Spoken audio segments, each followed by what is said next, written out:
Fala galera, tudo bom com vocês? Eu sou o Felipe Franklin, esse aqui é o Fechamento Coral e chegamos à primeira análise, o primeiro pós-jogo, a Vera de 2026, análise de Santa Cruz 0, Defensa e Justiça 1, que foi um amistoso ocorrido no Arruda, sem público, depois de todo o imbróglio da Vitória Cup, mas de longe não foi uma atuação ruim do Santa Cruz e essa derrota veio por um detalhe chamado Felipe Alves. Santa Cruz já tomou conta de mim. Antes de mais nada, pedir a ajuda de vocês, deixa teu like nesse vídeo, se inscreve no canal, comenta aqui nossos vídeos, hypa também os vídeos que ajuda a entregar os vídeos para mais pessoas e valoriza o trabalho da gente aqui.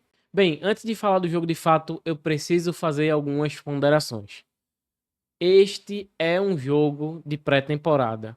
Nenhuma das duas equipes estava disputando um campeonato valendo. Ainda as equipes estão longe do auge físico. Então é muito normal que o jogo pareça mais lento, porque de fato está. É até normal que existam falhas de entrosamento e de jogo coletivo. Dito isso, vamos embora para a análise. E o Santa Cruz não surpreendeu, veio com seu time base esperado. Roquenedy no gol, Pedro Costa na lateral direita, a dupla de zaga Ianson e Eurico e Rodrigues na lateral esquerda.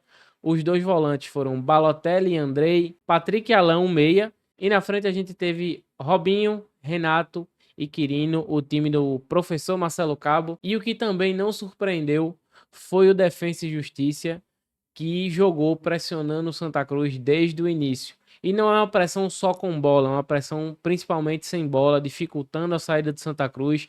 Fez com que o Santa Cruz ficasse um pouco acuado ali nos primeiros 10, 15 minutos, sem encaixar a marcação, sem acertar tantos passes, mas nada de um atropelo de futebol. Foi muito mais uma questão de encaixe. O Defensa e Justiça pressionava o Santa Cruz na saída. É um time que tem por característica ficar com a bola.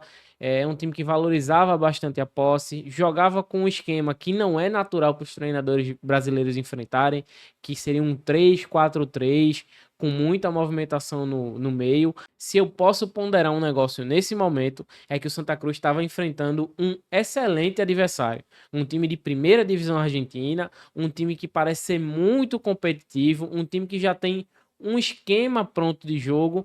É um time que está tendo continuidade. Apesar de que o Santa Cruz está indo aí para metade de uma temporada que teve com o Marcelo Cabo e está iniciando outro ano, o Defensa e Justiça está indo para a segunda temporada com o Mariano Sosso. Então, a maioria dos jogadores que lá estão já tem a filosofia de jogo do treinador definida. O que eu acho que aqui no Brasil também é meio complicado. Os treinadores não têm tanto uma filosofia de jogo, né? Talvez uns de uma prateleira maior, mas aqui vão muito pelo que o elenco permite, né? E também pelo que eles pensam jogo a jogo. Então, Marcelo Cabo não tem uma filosofia de trabalho, apesar de entender que ele não é um cara que pressiona muito alto, ele espera mais, ele gosta de sair em transição rápida, de velocidade. Mas voltando ao contexto do jogo, né, depois ali dos primeiros 20 minutos, quando uma movimentação foi muito intensa, o jogo muito brigado no meio-campo, o Defensa com realmente alguma superioridade, mas o Santa Cruz também não se intimidou tanto. Lógico que o Santa estava mais retraído, o Santa esperou mais, o Santa Cruz tentou sair em velocidade em algumas jogadas. O Quirino estava se destacando bastante por conseguir, de certa forma, furar ali a marcação do Defensa. Não estava muito atacando a profundidade, mas estava vindo buscar a bola no meio, conseguia fazer o pivô, sofrer algumas faltas. E o Santa Cruz foi se adaptando ao jogo. Lógico, o Defensa também não conseguiria fazer aquela pressão alta o jogo inteiro. E depois dos primeiros 20, 25 minutos em que muita coisa não aconteceu, apesar da pressão do Defensa e Justiça, o Santa Cruz começou a encontrar o Andrei no campo. Eu acho que o Santa Cruz evolui muito quando a bola passa no pé do Andrei. Nesse primeiro encaixe de marcação, o Santa Cruz não estava conseguindo achar o Andrei atrás da linha dos três atacantes do Defensa. Ele não conseguiu se posicionar muito bem, estava encaixotado, o Santa Cruz não estava achando ele. E as outras alternativas que o Santa Cruz tinha para saída, que eram as laterais, e talvez ali o Patrick Alano, uma bola um pouco mais esticada, o Robinho, uma bola mais esticada, não estava funcionando. O Balotelli também recebia a bola, estava devolvendo muito para o zagueiro. O Santa Cruz não conseguia desenvolver seu jogo. Mas a partir ali dos 25 minutos para frente, Santa Cruz começou a fazer o seu jogo. Andrei começou a tocar muito mais na bola, e aí começou a distribuir o jogo melhor. As laterais saíram com um pouco mais de velocidade. O Santa Cruz conseguia fazer algumas associações. Houveram 2 ou 3 jogadas em que Andrei saiu tabelando com o Patrick Alan e fez o jogo fluir. O jogo realmente andou, mas aí a gente esbarrou em outro problema. A parte ofensiva. Se a ponta de Robinho tava ali nota 5, o lado esquerdo, com Rodrigues e Renato, não conseguia desenvolver jogo. Rodrigues, até certo ponto, até desenvolvia alguma coisa, mas no padrão Rodrigues. Não dá para esperar muita coisa dele. Mas Renato não ajudou muito, pareceu muito desligado do jogo, estava bem perdido e assim prejudicou muito a evolução das jogadas do Santa Cruz no primeiro tempo. Mas ainda assim o Santa Cruz criou boas chances. Primeiro com Quirino, né, que é um monstro assim, um touro, um jogador muito forte fisicamente. Quando ele arranca assim, os jogadores de Defesa e Justiça tiveram que parar ele na falta por 2 ou 3 vezes, porque é um cara muito forte, é um cara que pode ajudar muito a gente, só que ele precisa de ajuda. Como a gente já vem conversando aqui, Quirino não é aquele cara que vai estar sempre dentro da área, ele vai vir para fora da área e vai fazer o balanço ali, muitas vezes caindo pelos lados, e os pontas do Santa Cruz têm que ocupar esse espaço. No ano passado, Renato até fez isso algumas vezes, porque a característica de Thiago Galhardo era parecida com a de Quirino, né? Lógico que Quirino é muito mais produtivo, mas nesse contexto, Renato atacou muitas vezes esse espaço, mas hoje em específico, ele não conseguiu. Ele pareceu ser o jogador mais abaixo fisicamente, mesmo sendo um jogador que teve um período de férias mais longo, né, com relação aos reforços, por exemplo, com relação ao Robinho que veio da Série B, com relação ao próprio Andrei que estava ali numa Série B. Então, assim, ele teve um período de férias mais longo, e parece que o potencial físico dele não alcança os demais. Voltando para o contexto geral, o Santa Cruz foi competitivo. O Santa Cruz arriscou, o Santa Cruz tentou pelas laterais. Teve alguma dificuldade, é verdade, com o Pedro Costa ali na lateral direita, sofrendo muita pressão, tanto do ponta quanto do lateral do defensa. Mas assim, era um time qualificado, que jogava muito pelaquele lado, por conta da característica ofensiva dos laterais, principalmente, e que Pedro Costa teve que se virar, mas não foram grandes chances. Rock Kennedy não fez uma defesa que você diga, ó, ele salvou a lavoura. O defensa até chegou a fazer um gol, mas estava em impedimento, a defesa se posicionou muito bem. E no primeiro tempo foi um jogo muito competitivo. Eu queria ver mais desse Santa Cruz titular, que foi o Santa Cruz do primeiro tempo. Eu não vou dizer que foi 100%, porque ali mais ou menos uns 30 minutos ali do primeiro tempo, o Jansson sentiu a coxa. Não é uma lesão de fato, vamos ver o que é que o departamento médico vai dizer, mas por precaução ele saiu do jogo. O William Alves entrou na vaga dele, mas o William já era o capitão do ano passado, já tem entrosamento com o Eurico, não tivemos grandes problemas, mas repito, eu queria ver mais desse time titular, desse 11 inicial jogando, desenvolvendo mais, para que a gente saiba o quão competitivo pode ser, o quanto o time aguenta jogar. Enfim, a gente ficou aquele gostinho de quero mais, porque quando a gente termina um primeiro tempo competitivo contra uma equipe de Série A da Argentina, repito, e a gente vê que conseguiu, ó, tem jogo aqui, por mais que eles foram melhores no primeiro tempo, não foi nada 70-30%. Eu acho que foi um 60-40 ali, um jogo de bastante equilíbrio. E a gente queria ver mais no segundo tempo. Só que no segundo tempo, eu acho que até por precaução, o Santa Cruz vai jogar daqui 3 dias. Marcelo Cabo mudou o time todo e aí voltou com uma escalação completamente diferente e com uma peça que basicamente definiu o placar. Santa Cruz volta do intervalo com Felipe Alves no gol, Israel na lateral direita, a dupla de zaga Matheus Vinícius e William Alves, e na lateral esquerda David de cabeça. A dupla de volantes foi Gabriel Galhardo e Pedro Favela, no meio a gente tinha o William Júnior, no ataque Vitinho, Rian e Matheus Regis. Esse é o time que veio para o segundo tempo. E aí a gente sentiu que realmente caiu a produção, né? O time reserva normalmente já cai a produção porque os jogadores são um pouco menos qualificados. E o problema que teve no primeiro tempo ocorreu no segundo. A demora para encaixar, a demora para ter um encaixe ali da marcação, a demora para ter um encaixe de posicionamento.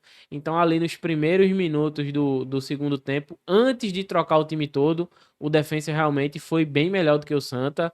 Chegou a pressionar muito mais do que fez no primeiro tempo, mas só que quando chega ali por volta de 10 minutos do segundo tempo, O treinador Sosso, ele muda todo o time do Defensa, coloca os reservas também para jogar. E aí fica um duelo de times reservas. A qualidade cai mais um pouco, né? O nível é diferente, os jogadores não estão tão entrosados. Tem toda uma dificuldade, tanto pro Santa quanto pro Defensa e Justiça. O Defensa continuava um pouco melhor, mas nada de alarmante, visto que eram os dois times reservas. Só que o Defensa tinha algumas peças além do time reserva, que certamente serão os titulares em pouco tempo, né? Um camisa ali, um meia muito habilidoso que entrou, jogando muito bem, que inclusive foi o que culminou no lance capital do jogo, que é uma bola que chega para esse camisa 10, ele chuta de longe. Felipe Alves, que estava no gol até então, de certa forma, até seguro, ele comete mais uma de suas falhas. Não é a primeira, não é a segunda, não é a terceira. Eu acho que já deve passar da 10ª falha no gol de Santa Cruz. Ele tenta encaixar uma bola que, obviamente, não deveria encaixar. A bola bate ali no peito, no pescoço, no queixo, não fica muito claro. Sobra no pé do atacante do Defensa e Justiça, que tá livre, bate lá no canto, faz 1-0. E aí é difícil porque o gol do Defensa e Justiça poderia acontecer de forma normal, de forma natural. Eles eram um pouco melhor do que a gente. Futebol tem disso. Uma hora um time marca, o outro time pode marcar também no contra-ataque. Mas o que incomoda é que saiu de uma falha de uma figura que já falhou muito no Santa Cruz. Teve o ano passado marcado por diversas falhas. Esse ano ali, a princípio, a gente tenta começar do zero com ele, esquecer o que houve no ano passado, fazer valer aquele ditado de ano novo, vida nova. Mas na primeira oportunidade aí, Felipe Alves falha novamente. E aí isso já desmotiva um pouco, né, quem tá jogando. Mas mesmo assim o Santa Cruz foi atrás. Gabriel Galhardo e Matheus Regis, que entraram de frente no segundo tempo, eles tiveram pouca minutagem porque eles voltaram agora, um de férias e o outro de lesão, então é normal que eles tivessem jogado pouco, jogaram um pouco mais de 25 minutos. E aí entrou Fabiel e Viniora. Esse sim que foi um bom destaque do segundo tempo, entrou com muita vontade, muito participativo, muito mais participativo que todos os outros meninos da base e também muitos do que os titulares do Santa Cruz. Ele estava tentando o tempo inteiro. Obviamente, tá querendo se mostrar e tem que ser isso, mas eu acho que o jogador de base, principalmente, ele tem que ter personalidade para se mostrar. Se ele ficar fazendo ali o tempo todo feijão com arroz, ele não vai aparecer. Então, foi uma boa partida de Viniora. E o Santa Cruz continuou fazendo um jogo meio competitivo, quase fazia um gol ali, chutou uma bola na trave. O Defensa também chegou e chutou uma bola na trave. Ficou aquele jogo equilibrado. O final foi 1-0 pro Defensa, mas com uma boa atuação do Santa Cruz, tanto no primeiro quanto no segundo tempo, né? Tiveram alternâncias, é verdade, mas fica esse gostinho amargo porque nós perdemos para nós mesmos, nós perdemos para uma figura que a gente já sabia que poderia falhar a qualquer momento. E mesmo assim a gente deu uma chance, né? Deu um voto de confiança e voltou a falhar. Mas o resultado, a derrota, não diz o que foi o jogo. A gente poderia ter perdido como poderia ter vencido o Defensa, mas fica esse gostinho amargo da gente perder do jeito que perdeu. Partindo para as análises individuais, eu vou tentar fazer com todo mundo que jogou, tá? Porque como foram dois times distintos, eu vou passar aqui rapidamente e a gente vai seguindo. Os dois goleiros, Rock Kennedy foi bem, não comprometeu, o Felipe Alves foi mal, possivelmente o pior em campo, porque comprometeu diretamente o resultado. Os dois laterais direitos, Israel e Pedro Costa, os dois foram aquele nota 6, tá? Pedro Costa oscilou muito no primeiro tempo, mas estava muito pressionado pelo ataque do Defensa e Justiça. E Israel parece que sentiu um pouco a parte física ali no segundo tempo, ainda não está 100% recuperado, mas nenhum dos dois fez um jogo ruim, tá? Foi aquele jogo nota 6, ali tá na média, pode melhorar com todas as ponderações que a gente sabe de primeiro jogo de temporada, então foi ok. Os quatro zagueiros, eu diria que William Alves, Eurico e Anson foram bem pelo tempo que atuaram. Já Matheus Vinícius eu não gostei da partida, tava nervoso, tava errando passes, aquele velho excesso de confiança que a gente conhece dele, mas não fez uma partida boa, então ficou ali da zaga todo mundo na média, mas Matheus Vinícius ficou abaixo. Lateral esquerda, Rodrigues e David de cabeça. Rodrigues foi normal para o nível Rodrigues, que já é uma expectativa baixa, então é como se a média de Rodrigues fosse abaixo dos demais. E o David ainda é um menino da base, ainda é verde, mas ele se apresentou bem, né? Foi bem a linha de fundo, tentou alguns cruzamentos, acertou inclusive uns dois cruzamentos na área, mas ainda é verde, ainda tem medo de arriscar. Falta um pouco da personalidade nele. Eu acho que com um pouco mais de personalidade de trabalho ele pode ir bem, mas a gente sabe que o titular da posição é o Alex Juan, que deve voltar em breve. Os volantes que jogaram, Andrei e Balotelli, eu diria muito bem, acima da média, né? Foram bem para um primeiro jogo de temporada, oscilaram, é verdade, no primeiro tempo. Eu queria ver mais tempo deles, mas foram bem. Gabriel Galhardo e Pedro Favela, eu acho que Gabriel Galhardo manteve um nível ok. Pedro Favela, eu não gostei do jogo de Pedro Favela, estava muito nervoso, errando muito passe, sendo muito precipitado, não conseguiu se encaixar na marcação do adversário.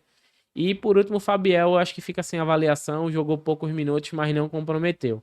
William Júnior e Patrick Alan, o que é que eu posso dizer? Ambos foram bem, né? Eu acho que o William Júnior um pouco mais participativo ainda do que Patrick Alan. Patrick Alan eu acho que tá pegando no tranco ainda, apesar de ter marcado muito bem, né? De ter feito algumas aproximações com o Andrei.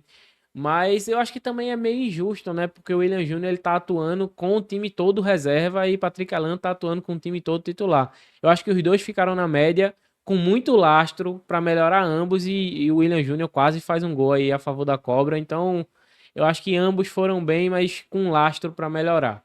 Para avaliar os dois camisa 9 do Santa, eu acho que Quirino foi muito bem, né? E o Rian, o menino da base verde, tentou, se esforçou, mas foi bem discreto. Tá jogando fora de posição e o Santa Cruz precisa resolver esse problema da camisa 9, porque na ausência de Quirino a gente não tem opção para jogar ali. Ariel a gente não sabe se pode contar. Então, talvez seja uma posição que o Santa tenha que sacrificar alguma coisa para poder contratar um jogador ali de backup, mas o Quirino foi muito bem. Para mim, o melhor em campo foi o Quirino, tá? Porque a bola chega no pé dele, ele não mata jogada nenhuma, sempre dá prosseguimento, recebendo uma falta, fazendo uma tabela, voltando a bola para a zaga, se for o caso, mas ele não desperdiça bolas, assim, ele recebe, ele dá sequência na jogada, é um jogador em que a jogada não morre quando cai no pé dele. É sempre progressiva, ou se não progressiva, é uma jogada que o Santa Cruz mantém a posse. E o ponto mais delicado dessa análise individual são os pontas. Eu acho que dos 4 pontas que jogaram hoje, tá? Robinho ficou ali na média, mas também errou muito na tomada de decisão, poderia ter sido melhor. Vitinho, que substituiu ele, achei muito discreto, assim, acho que foi das apresentações de Vitinho que eu consegui ver, foi a pior delas. Eu não sei se ele tá sentindo por jogar na ponta direita, talvez ele prefira jogar na ponta esquerda, ou jogar como meia esquerda, que é como ele fez a carreira dele, jogando na ponta direita, ele joga invertido. Eu não gostei da partida do Vitinho, tava muito tímido. O Viniora foi uma surpresa muito positiva. Entrou no segundo tempo ali com muita personalidade. Jogou poucos minutos. A gente tem que avaliar, inclusive, o potencial físico dele, que a gente sabe que esses meninos que vêm da base muitas vezes não aguentam jogar muito tempo. Mas ele foi bem, muita personalidade, pedindo bola, driblando, tendo a velocidade e que muitas vezes faltou aos outros pontas que jogaram. Assim, gostei muito da partida de Viniora, merece ter mais minutos. Matheus Regis eu achei muito discreto, jogou pouco, teve pouca minutagem ali, mas também nas jogadas que chegou dele, pareceu muito fora de ritmo. Voltou das férias há pouco tempo, treinou pouco, então é até normal que ele esteja abaixo fisicamente. Vamos ver daqui pra frente o que é que se apresenta, mas ainda tá completamente fora de ritmo. E Renato, que aí é quem mais preocupa, é o titular da equipe, não rendeu, parece que está no nível físico abaixo dos demais, mesmo tendo mais férias do que os demais, não consegue acompanhar a velocidade de contra-ataque. Quando o Quirino arranca, quando o Robinho corre, Renato não consegue acompanhar, e isso é muito importante porque quando o Quirino abre o jogo pelos lados, alguém precisa ocupar o lugar do camisa 9, que seria Renato na teoria, mas ele não tá conseguindo acompanhar a velocidade. Então, muitas vezes o Santa Cruz está jogando em contra-ataque e precisa brecar as suas ações para que dê tempo de Renato chegar. Então, eu acho que junto com o Felipe Alves, Renato foi o pior em campo hoje, né? Eu acho Felipe Alves disparado, né? Porque ele fez o resultado do jogo, mas Renato também fez uma partida muito ruim e o Santa Cruz precisa abrir o olho para isso. Para não me alongar muito, eu acho que a análise desse primeiro jogo amistoso é isso. Vamos ver como é que o Santa Cruz se apresenta contra o Decisão, que aí é uma característica completamente diferente. Os titulares devem jogar alguns por 90 minutos, outros aí por no mínimo 70. O Santa Cruz vai começar a dar liga no time titular cada vez mais, e aí a gente pode fazer uma análise mais aprofundada, sabendo que o Decisão é um time muito inferior tecnicamente ao Defensa e Justiça. E também elogiar aí a diretoria de Santa Cruz que manteve esse amistoso, foi muito importante, né? Mesmo depois de todo o problema da Vitória Cup, manter esse amistoso, porque o que a gente viu em campo hoje foi positivo, apesar da derrota foi bastante positivo e dá uma cancha para os jogadores enfrentarem times bons. Eu sou contra esses amistosos que são só para dar ritmo, que a gente chama os times pouco qualificados e faz uma goleada. Eu não acho que isso contribui tanto. Hoje o Santa Cruz esteve em dificuldades. Hoje o Santa Cruz precisou se reinventar durante o jogo. Então, assim, não foi uma atuação esplendorosa do Santa Cruz, mas foi uma boa atuação diante das circunstâncias. E no domingo, no Pernambucano, contra o Decisão, a gente vai ver de fato como é que o time do Santa Cruz está jogando e qual a distância, né, desse nível de jogo para o nível dos times do interior. Análise entregue, domingo tem mais, vai começar o Campeonato Pernambucano, vamos ter vídeo aí de pré-jogo contra decisão, de pós-jogo, um guiazinho rápido do Pernambucano. Não esquece de deixar teu like, se inscrever no canal, comenta aqui o que é que vocês acharam do amistoso, hypa nossos vídeos que ajuda demais e tamo junto, aquele abraço, valeu! Santa Cruz já tomou conta de mim.